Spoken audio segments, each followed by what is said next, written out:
Philippe Catherine, bonjour. Bonjour. Il va falloir patienter encore 2 mois pour écouter votre nouvel album, mais heureusement, on peut déjà écouter un titre. Ça s'appelle La Banane. Faites le contexte déjà de La Banane. Bon, là c'est une chanson, moi j'en mange tous les jours de la banane, ce qui explique mon teint uniforme. Ouais. Et Légèrement allé ce matin. Merci. Donc la banane, j'en mange tous les jours et je peux en manger nu sur la plage. Et ce qu'on m'a empêché de faire un jour en Espagne sur la Costa Brava. Et pour me venger, j'ai écrit cette chanson pour le droit de manger une banane nue sur la plage. C'est quasiment une chanson politique. Toute chanson est politique, je crois.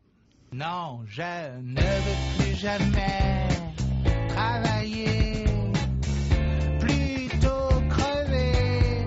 Non, je n'irai plus jamais au supermarché, plutôt crever. Non mais laissez-moi, non mais laissez-moi manger ma banane. Non mais laissez-moi.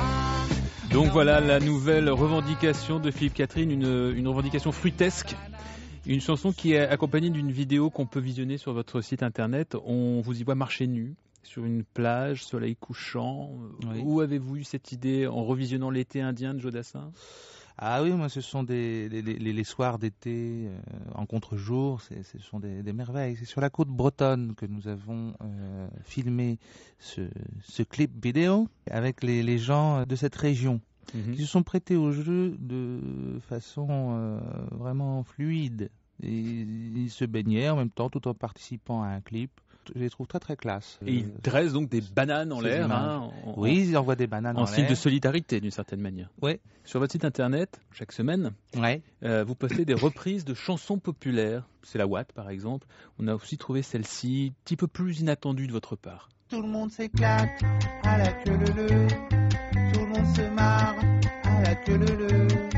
Tout le monde chante à la queue leu-leu. Tout le monde danse à la queue leu-leu.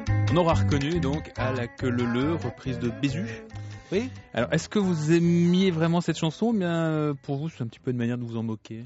Oh, pas du tout, non. La moquerie est un sentiment que j'ignore tout à fait. Et c'est une chanson qui colle à la peau, puisque moi je l'ai entendue quand j'étais enfant tous les soirs à une émission qui s'appelait La Classe, animée par Fabrice. On regardait ça en famille. Alors cette chanson on l'avait tous les soirs et dans la tête toute la journée.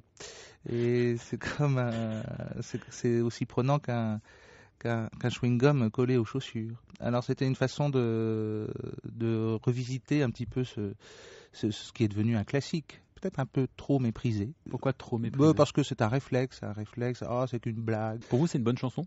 Pour moi c'est une bonne chanson, ouais. Qu'est-ce qu'il y a de... Je trouve qu'on fait la queue toute la journée. La queue est devenue notre forme géométrique, disons, privilégiée. Alors, je trouve que c'est une chanson qui parle encore de notre temps. Et vous y voyez un message, un sens ? Ah ouais, bien sûr, ouais. À la queue leu-leu, tout le monde s'éclate à la queue leu-leu. Je crois que c'est une ironie de la part de Bézu, qui était quelqu'un de subtil, contrairement à ce qu'on pourrait penser. Pour vous, il y a des mauvaises chansons ? Ça existe des mauvaises chansons ? Je crois qu'il y a des chansons qu'on n'a pas envie de réentendre. Par exemple ? Bon, là, je sais pas. C'est des chansons qu'on oublie, d'ailleurs. Là, j'ai pas d'exemple qui me viennent. Vous pensez qu'une bonne chanson, c'est une chanson qui reste, tout simplement ? Ouais, disons qu'il reste soit dans la tête ou dans le temps. Moi, quand j'écoute des chansons qui me plaisent pas, en tout cas, ça me stimule pas. J'ai pas envie d'en faire. Quand j'écoute des chansons que j'adore, j'ai envie d'en faire. Est-ce que ça veut pas dire aussi qu'une bonne chanson, ça n'a pas forcément à voir avec les notes qui composent cette chanson ? Est-ce qu'une bonne chanson, c'est pas aussi juste une idée, par exemple ? Est-ce que votre idée de génie sur Luxor J'adore, c'est pas tout simplement d'arrêter la chanson, de créer un silence avec vos désormais célèbres « Je coupe le son ». J'adore.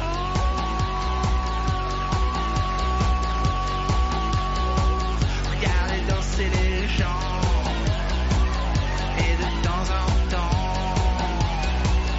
je coupe le son. Et je remets le son. Voilà. Est-ce que c'est pas ça, juste la chanson ? C'est pas cette rupture et c'est uniquement ça ? Ah, mais ça peut être tout à fait, ce sont des mises en scène, hein, des chansons aussi. On met en scène une idée de la frustration, Ouais. donc qui veut dire aussi, pour moi, une idée aussi de la sexualité. Votre album précédent, Robot après tout, sur lequel il y avait Luxor J'adore, vous a fait connaître du grand public. Vous êtes passé du statut d'artiste underground, Ouais. étonnant, vous l'êtes resté, mais en tout cas vous êtes passé à un statut d'artiste qui vend des disques, qui passe à la télé. Qu'est-ce que ça a changé pour vous? Oh, bah, ça a changé que quand je vais chez le boulanger, ma boulangère me dit j'adore. Bon, Ça, c'est important. alors j'ai dit, et là je dis, je coupe le son, hein, s'il vous plaît, je voudrais juste une petite baguette de pâtes. Et ça vous plaît ou pas ce nouveau, Ben, ça me nouveau plaît. statut? Bah oui, parce que je vois que les gens ils me veulent pas de mal. Parce qu'à un moment vous pensiez qu'ils vous voulaient peut-être du mal? J'ai toujours pensé ça, jadis, Pourquoi qu'on me voulait du mal, parce que je croyais que j'étais persécuté, un martyr. C'était peut-être mon rêve d'être un martyr. Puis alors le fait d'avoir réussi finalement à parler aux gens et que les gens me parlent, bon ben je suis devenu beaucoup plus détendu. Vous avez fait des métiers très variés dans votre vie, hein. Projectionniste de cinéma rural itinérant, employé d'abattoir, prof de gym, et puis vous avez également été présentateur d'un journal Ouais. radio. Ouais. Je faisais un Racontez. peu votre métier. Ouais. Ouais. Pourquoi vous avez arrêté? Oh, bah parce qu'il fallait se lever très tôt. Ça c'est vrai. Hein. Ça je vous le confirme. Vous l'avez observé ça dans, Ouais, dans c'est le votre plus dur. profession? C'est le plus dur. Alors bon, d'accord, on lit les nouvelles en premier, 5 heures du matin, il y a on se sent privilégié, bien Ouais. sûr. Hein, Non, il y a, effectivement, c'est il y a quand même des avantages. un moment assez hors du commun. Mais Je crois, ouais, mais au bout d'un moment, tout devient harassant. vous avez fait ça combien de temps? Oh, bon, je l'ai pas fait longtemps, hein, je l'ai fait 6 mois, quelque chose comme ça. Donc vous étiez journaliste, Ouais. journaliste radio. Ouais. Comment Mais de vous- local, j'étais en Vendée, donc je donnais les nouvelles de la Vendée. Donc j'étais obligé d'interviewer Philippe de Villiers. Et alors, quel souvenir vous en gardez? Eh ben, j'ai préféré changer de métier. Il va apprécier s'il nous écoute ce matin. Philippe de Villiers a ruiné la carrière de journaliste radio de Philippe Catherine. Voilà, ça c'est un scoop. Le cinéma, vous êtes acteur également. Par exemple, dans Peindre ou faire l'amour en 2005, récemment dans Gainsbourg, La vie héroïque de Johannes Farr.